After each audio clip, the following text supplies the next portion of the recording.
Let us discuss ASEAN integration. The Association of Southeast Asian Nations, or ASEAN, was established on the 8th day of August 1967. The original members of ASEAN are Thailand, Indonesia, Malaysia, Singapore, and the Philippines. Strengthened federalization with the declaration happened in Bangkok, Thailand, officially naming the group the ASEAN Declaration. ASEAN, or the Association of Southeast Asian Nations, established in 1967, consists of the five original Southeast Asian countries: Thailand, Indonesia, Malaysia, Singapore, and the Philippines. With all leaders federating, ASEAN became one of the successful organizations among developing countries, known for economic growth, social progress, and cultural development to promote peace and security among its members.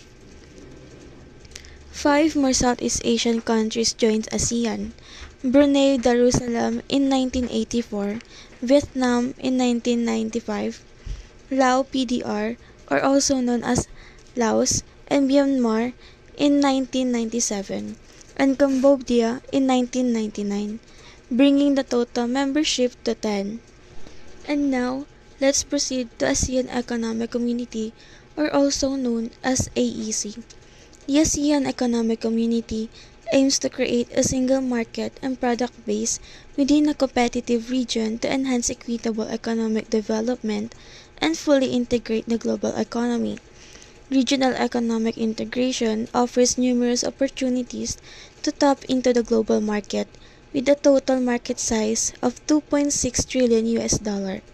In 2014, the AEC became the third largest economy in Asia and the seventh largest in the world. For enhancement of each ASEAN member, the 2025 AEC Blueprint was adopted by ASEAN leaders in 2015. The ASEAN Summit on the 22nd of November 2015 provided more distinct strategic measures compromised by the AEC from 2016 to 2025. With the help of ASEAN Community Vision 2025, ASEAN Political Security Community Blueprint 2025, and the ASEAN Socio-Cultural Community Blueprint 2025, forms were successfully adopted in 2007. The AEC Blueprint 2025 aims to deepen economic integration and achieve a more integrated economic community with the following characteristics. First, a highly integrated and cohesive economy. Second, a competitive, innovative, and dynamic ASEAN. Third, enhanced connectivity and sectoral cooperation. Fourth, a resilient, inclusive, people-oriented, and people-centered ASEAN. And lastly, a global ASEAN. These characteristics support the vision for the AEC under the ASEAN Community Vision 2025. The sectoral works will provide a review and revision.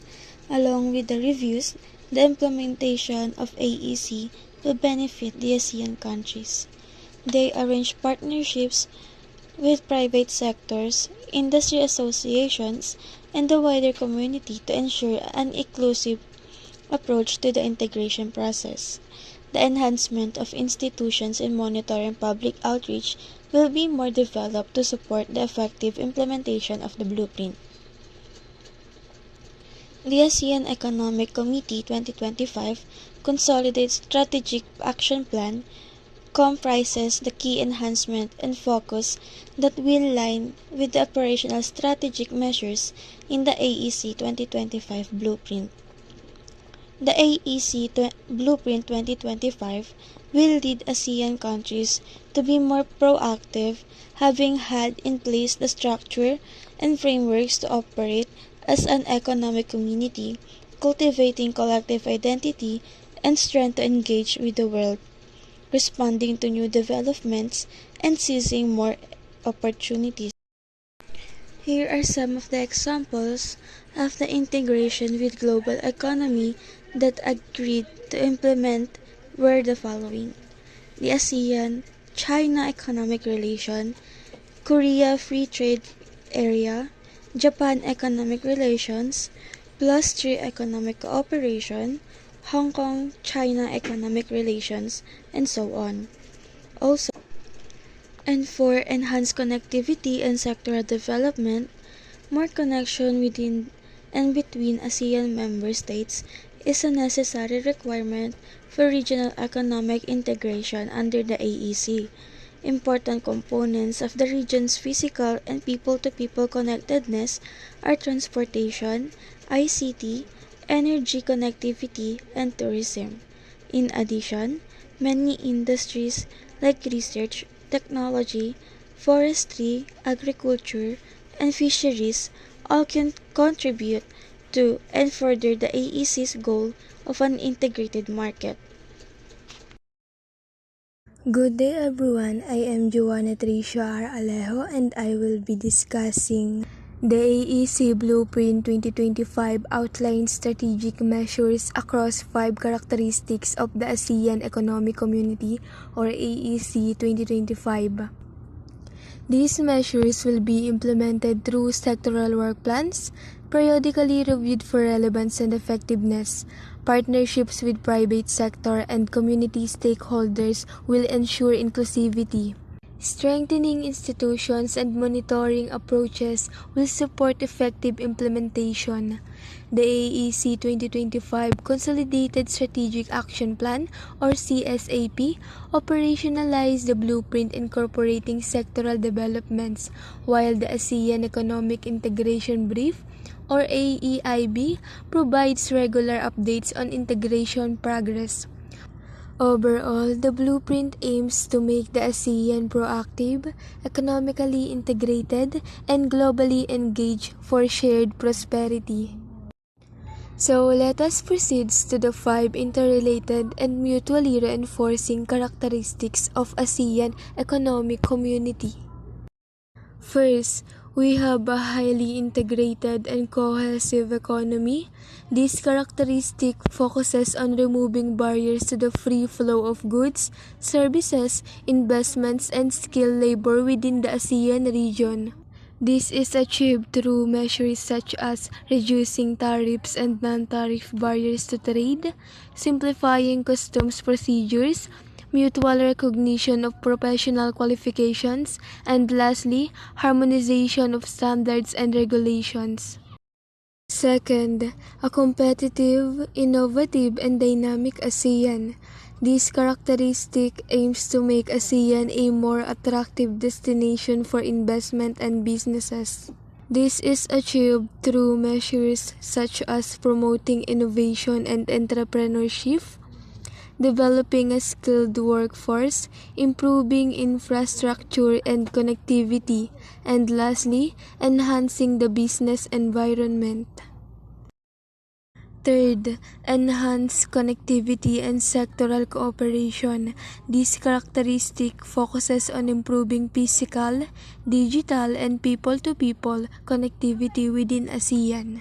This is achieved through measures such as developing transportation and logistic infrastructure, promoting ICT connectivity, and lastly, enhancing cooperation in key sectors such as tourism, agriculture, and manufacturing.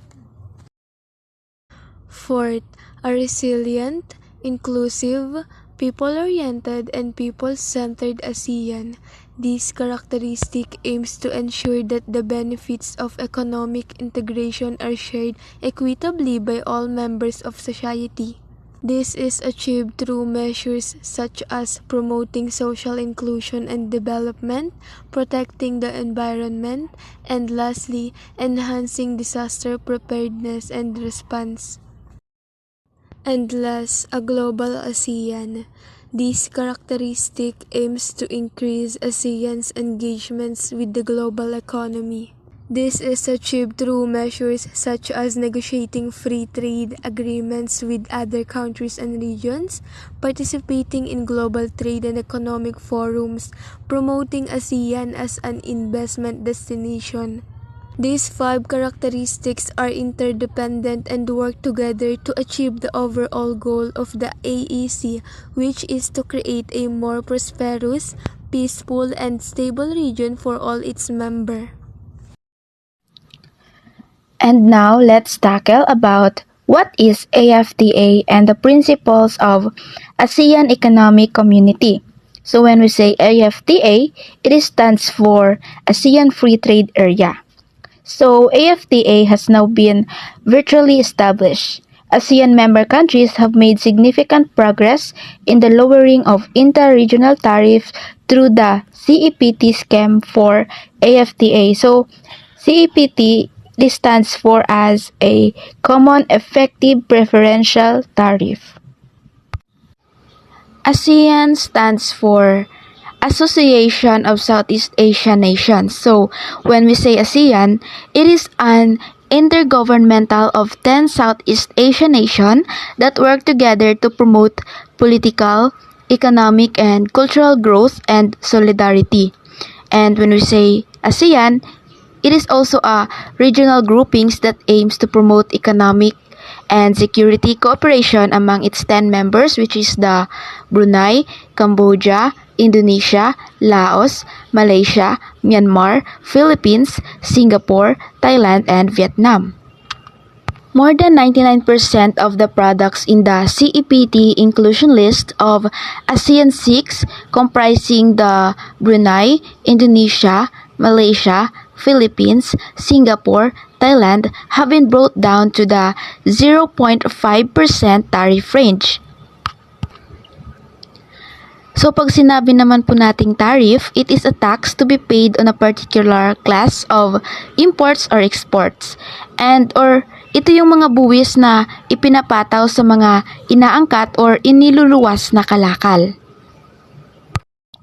So kanina po, may nabanggit akong ASEAN 10 members. So yung 4 po doon is newest members, namely Cambodia, Laos, Myanmar, and Vietnam.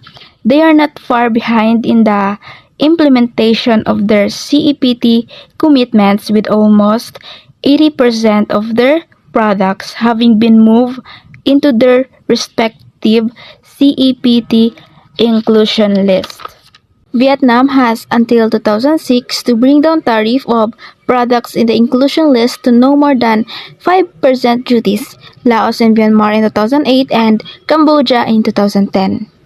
Following the signing of the protocol to amend the CEPT-AFTA agreement for the elimination of import duties on January 30, 2003, ASEAN 6 has committed to eliminate tariffs on 60% of their products in the inclusion list by the year 2003. As of this date, tariffs on 64.12% of the products in the inclusion list of ASEAN 6 have been eliminated. The average tariff for ASEAN 6 under the CEPT scheme is now down to 1.51% from 12.76% when the tariff cutting exercise started in 1993.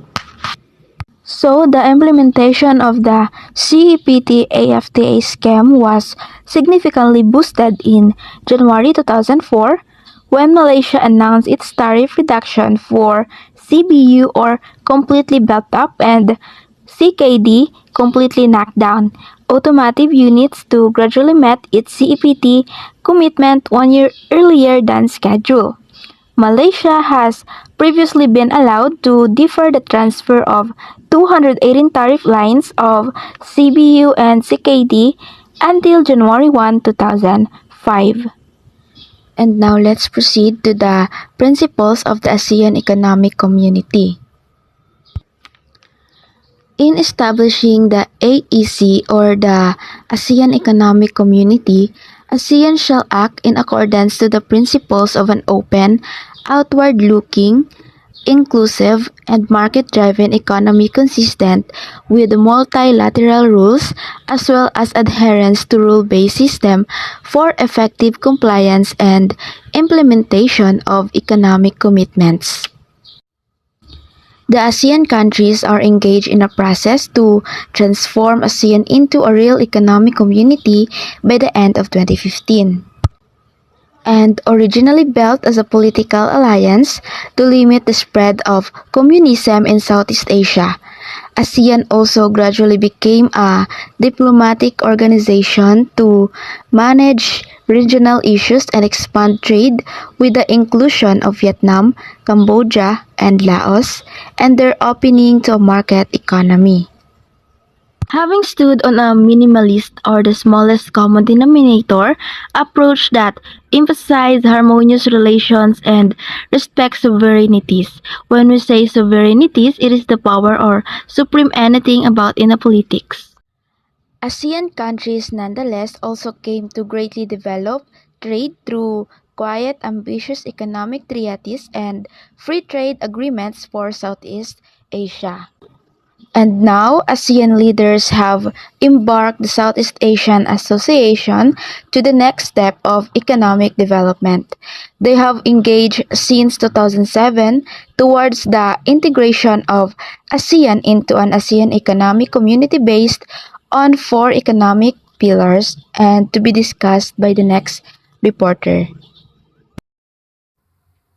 Hello guys, I am Clark Ronquillo and I will be discussing the four pillars of ASEAN Economic Community. So before I start the topic, please allow me to converse into Taglish so you can understand the topic better. So ano nga ba ang four pillars of ASEAN Economic Community? The ASEAN Economic Community is built upon four key pillars aimed at achieving economic integration and regional cooperation among the member states of the Association of Southeast Asian Nations. Ang layunin ng apat na haligi ng ASEAN Economic Community ay naglalayan na itatag ang balangkas para sa ekonomikong integrasyon at kooperasyon sa mga kasaping estado ng Association of Southeast Asian Nations. Ang mga haliging ito ay naglilingkod bilang mga gabay na prinsipyo at layunin upang makamit ang isang mas magkakaisa at kompetitibong regional na ekonomiya. The four pillars of ASEAN Economic Community consists of number 1, single market and production base, number 2, competitive economic region, number 3, equitable economic development, and last number 4, integration into the global economy. So now, let's move on to our first pillar, which is single market and production base. This pillar aims to create a single market and production base within ASEAN, allowing for the free flow of goods, services, investment, skilled labor, and capital. By eliminating barriers to trade and investment, member states seek to enhance economic efficiency and competitiveness within the region. Isa sa mga layunin ng AEC ay ang paglikha ng isang solong pamilihan kung saan malayang nakapagpalitan ng mga kalakal at serbisyo ang bansa sa ASEAN. Halimbawa nito ay pagkakaroon ng ASEAN Free Trade or AFTA kung saan binabawasan o tinatanggal ang taripa sa pagitan ng mga ASEAN member countries. Dahil dito, mas madali para sa mga negosyante sa ASEAN na mag-import at mag-export ng kanilang mga produkto sa iba't ibang bansa sa rehiyon. Ang layunin ng haligi na ito ay itatag ang isang solong pamilihan at base ng produksyon sa loob ng ASEAN na magpapadali sa malayong pagdaloy ng mga kalakal, serbisyo, pamumuhunan, biyasang lakas paggawa at puhunan sa pamamagitan ng pagtanggal ng mga hadlang sa kalakalan at pagpapantay ng mga patakaran sa ekonomiya. Ang layunin ay mapalakas ang ekonomikong epektibidad, kompetisyon at kahalagahan para sa mga pamumuhunan sa loob ng rehiyon. Now, let's move on to our second pillar, which is the competitive economic region. The goal of this pillar is to promote economic competitiveness among ASEAN member states and within the region as a whole. This involves enhancing the capabilities of the industries, fostering innovation and entrepreneurship, and promoting fair competition. Additionally, efforts are made to integrate ASEAN into the global economy through initiatives such as free trade agreements with other countries and regions. Sa pamamagitan ng pagtataguyod ng pagsasanay at pagpapabuti sa kakayahan ng mga manggagawa at mga industriya, layunin ng AEC na palakasin ang kakayahan ng bawat bansa na makipagsabayan sa ibang rehiyon sa mundo. Halimbawa nito ay pagsulong ng sektor ng teknolohiya sa Pilipinas at Vietnam. na nagbibigay na daan ng pagtatayo ng mga call center at IT outsourcing companies na naglilingkod sa iba't ibang bansa sa buong mundo.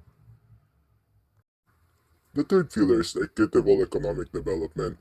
This pillar emphasizes the importance of ensuring the economic benefits from the regional integration are shared equitably among ASEAN member states and their people. Efforts are made to address disparities in economic development levels among member countries, with a focus on promoting inclusive growth, reducing poverty, and narrowing the development gap. Ang haligi na ito ay naglalayong matugunan ng agwat sa kaunlaran sa pagitan ng mga bansa sa ASEAN sa pamamagitan ng pagpapalakas sa mga pamumuhunan sa mga hindi pa lubusang naunlad na lugar. Isang halimbawa nito ay pagtatayo ng mga infrastruktura pang-ekonomiya tulad ng kalsada at paliparan sa mga lalawigan ng Laos at Cambodia na nagbibigay daan sa mas mabilis na pag-unlad at paglago ng mga industriya at turismo sa mga lugar na ito. And for our last pillar, the integration into the global economy. ASEAN seeks to strengthen its integration into the global economy through various means, including trade and investment liberalization, economic cooperation with external partners, and participation in regional and international economic frameworks. By enhancing connectivity and engagement with global economy, ASEAN aims to create opportunities for its member states to prosper and compete on the international stage. Ang AEC ay nagsusulong ng kasunduan at pakikipagtulungan sa iba't ibang bansa sa mundo upang palakasin ang ekonomiya ng ASEAN sa pandaigdigang antas. Halimbawa nito ay kasunduang ASEAN-Japan Comprehensive Economic Partnership na naglalayong magtayo ng mga mas malawak na kalakalan at investment links sa pagitan ng mga ASEAN at Japan na nagdudulot ng mga oportunidad sa negosyo at pag-unlad sa buong rehiyon. Overall, the purpose of the four pillars of the AEC is to promote economic integration, sustainable development, and shared prosperity among ASEAN member states, thereby contributing to overall stability and prosperity of the Southeast Asian region. So that's it, guys, for the four pillars of the ASEAN economic community. And now, let's move on to our next topic, which is 5 core principles of ASEAN. The Association of Southeast Asian Nations operates under several core principles that guide its activities and relationship among member states. These principles are enshrined in the ASEAN Charter. Number 1 is the mutual respect for the independence, sovereignty, equality, territorial integrity, and national identity of all member states. ASEAN members are committed to respecting each other's sovereignty and territorial integrity, and they uphold the principle of non-interference in each other's internal affairs. Ito ay nagpapahayag na lahat ng mga kasapi ng ASEAN ay pantay-pantay at dapat igalang ang soberanya ng bawat isa. Halimbawa, ang pagpapahayag ng respeto sa soberanya ng bawat bansa sa rehiyon ay mahalaga upang manatili ang kapayapaan at kaayusan sa rehiyon. The number 2 is the non-interference in the internal affairs of member states. ASEAN members agree not to interfere in the internal affairs of other member states. This principle fosters trust and cooperation among members by ensuring that each member has the freedom to pursue its own political, economic, and social system without external interference. Ang prinsipyong ito ay nagpapahayag ng bawat bansa sa ASEAN ay magkarapatan sa kanilang mga internal na usapin at hindi dapat makialam ang ibang miyembro sa kanilang mga patakaran at pamamahala. Halimbawa, ang ASEAN ay hindi nakikialam sa mga isyu sa pampolitika ng bawat bansa sa organisasyon. The number 3 is the peaceful settlement of disputes. ASEAN promotes the peaceful resolution of conflicts and disputes through dialogue, negotiation, and consultation. Members are encouraged to resolve disputes in a manner that maintains regional stability and security. Layunin ng ASEAN na mapanatili ang kapayapaan sa rehiyon at maayos ang anumang hidwaan o alitan sa pamamagitan ng pakikipag-ugnayan at diplomasya. Halimbawa, ang ASEAN ay aktibong nagtataguyod ng pag-uusap at negosasyon upang maayos ang mga territorial dispute sa South China Sea. To our number 4, adherence to the rule of the law and good governance. ASEAN members are committed to upholding the rule of the law and promoting good governance within their respective countries. These include respect for human rights, democratic principles, transparency, accountability, and the rule of the law. Ang ASEAN ay nagtataguyod ng kooperasyon at konsenso sa paggawa ng mga desisyon. Ito ay nangangahulugang ang lahat ng mga miyembro ay dapat magkasundo sa mga hakbang na gagawin, halimbawa sa pagbuo ng mga patakaran o desisyon sa ekonomiya. Kinakailangan ng pagsang-ayon ng lahat ng mga miyembro. Lastly, number 5, the promotion of regional cooperation and integration. ASEAN members work together to promote regional cooperation and integration across various sectors, including trade, investment, finance, education, culture, and security. This principle underpins ASEAN's effort to build a peaceful, stable, and prosperous Southeast Asia. Layunin ng ASEAN na magkaroon ng pagkakaisa at kooperasyon sa pagpapaunlad ng ekonomiya, lipunan, kultura sa rehiyon. Halimbawa, ang ASEAN ay nagtutulungan sa pagsulong ng libreng kalakalan at nagpapalakas sa infrastruktura sa rehiyon upang mapalakas ang ekonomiya ng bawat miyembro. So that's it guys for the 5 core principles of the ASEAN. I hope you do learn something. And for our next topic, it will be discussed by our next reporter. Global economy. The global economy, also known as the world economy, emphasizes international trade, investments, businesses, exchange of goods and services.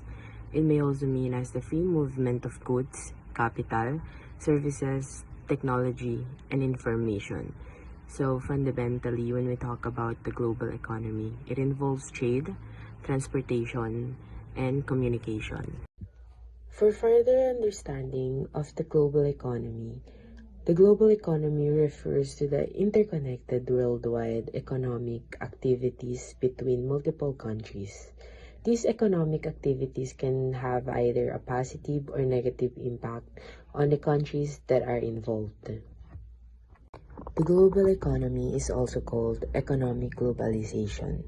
It involves with the globalization of production, finance, markets, technology, organizational regimes, and institutions.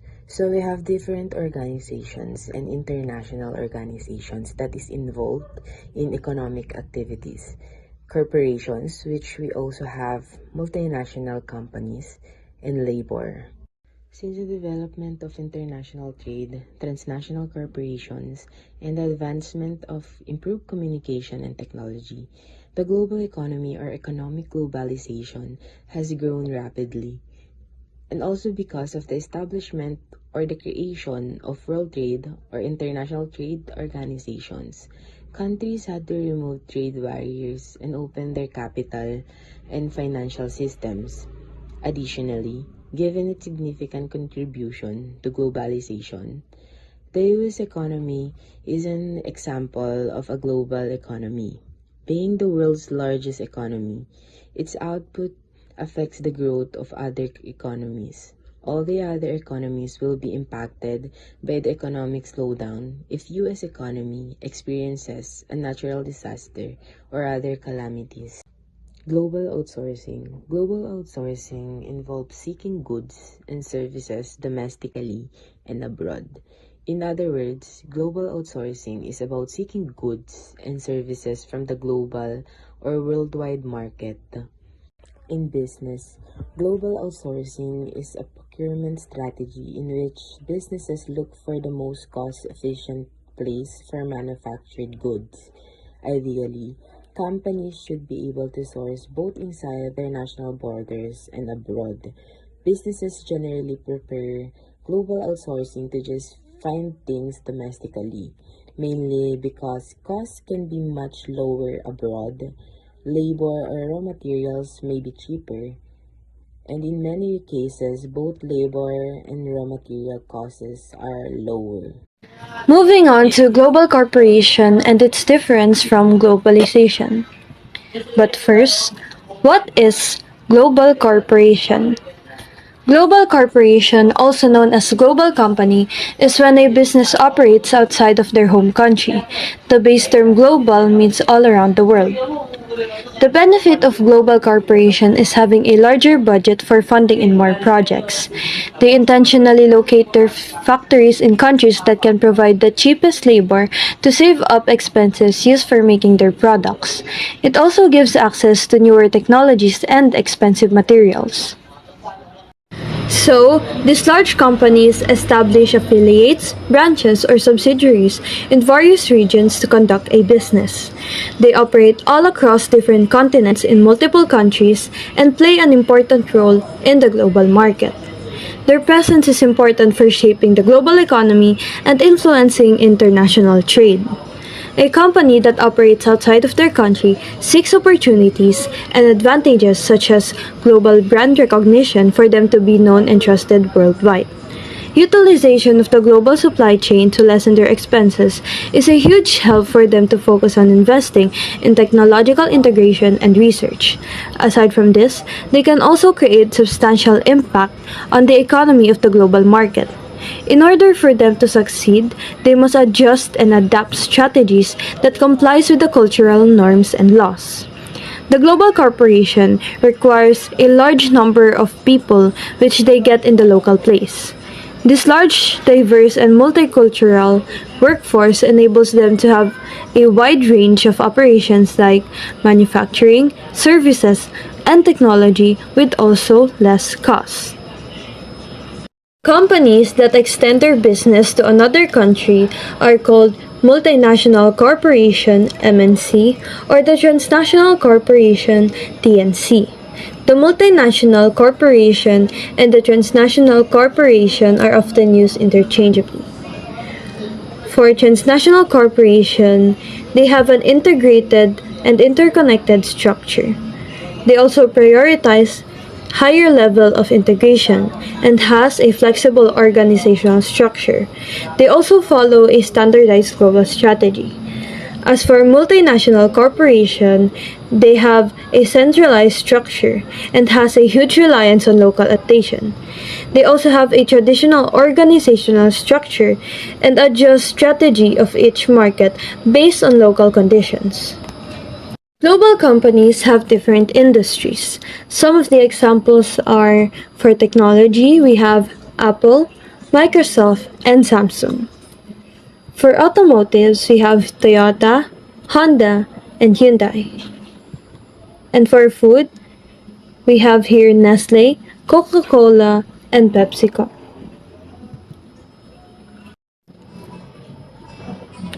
Before we differentiate global company and globalization, first we must recall what is globalization. Globalization is a trade of ideas and goods all around the world with a combination of economic, political, social-cultural, and technological forces. This exchange speeds up the process of growth in economies, technologies, and other flows of investment that are helpful for the people. This involves the flow of the capital, technology, goods, people, and different cultures all across the borders.